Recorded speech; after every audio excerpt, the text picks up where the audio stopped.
One, whenever you're ready. Alright. Okay, so who here has heard of a gap year? Yeah, okay. Well, actually, in the past 6 years, the amount of people who partake in these gap years has more than tripled. Our friend Becca here, she didn't go on your usual gap year though. It wasn't organized by some program or anything like that. It was just a last minute thing that she decided to do on her own. Now, there are hundreds of organizations that put these experiences together to help people feel more immersed in a specific culture.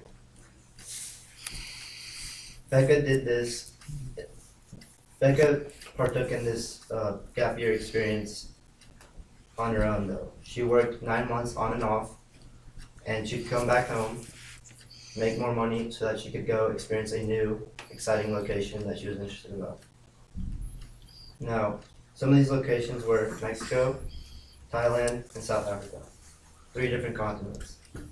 Now, how do you fit 3 continents in 9 months? I still don't know. But she worked diligently enough to make this possible. Through Workway, a organization that organizes charity projects, for however long you want it to be, she made this possible. Another passion, apart from travel, that Becca has is dance. Just like travel, through dance, she's met some of the most influential people to this day in her life. Becca has used the positives in her life to find her passions and create joy for herself and for those around her. Dance has given Becca timeless opportunities. It makes her happy and makes those around her happy. Just this past Friday, she partook in a You Think You Can Dance, an event that goes to raising awareness for spinal paralysis.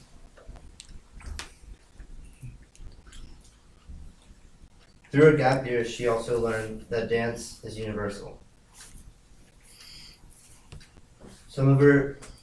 While talking to Becca, I learned some of her most valuable experiences. In Mexico, for example, she learned how to drive stick shift. In Thailand, she learned a whole different kind of tourism, one that includes going elephant riding. In South Africa, she was stranded without a phone. Now, I don't know how you can survive that now. But there were also these abstract experiences that were really important to her.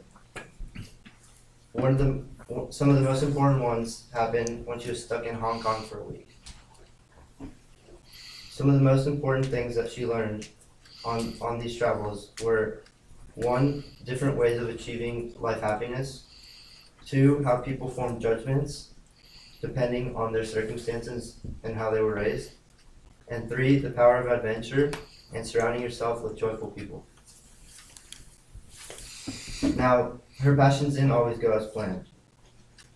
For example, the gap year was the last minute thing. And in dance, she had a change in her dance instructor her junior year of high school. This new instructor didn't sugarcoat anything, something that Becca wasn't used to. What I learned about Becca is that her 2 passions, dance and traveling, have given her her best friends and the most important experiences of her life that have allowed her to form new perspectives that serve her still today. Okay.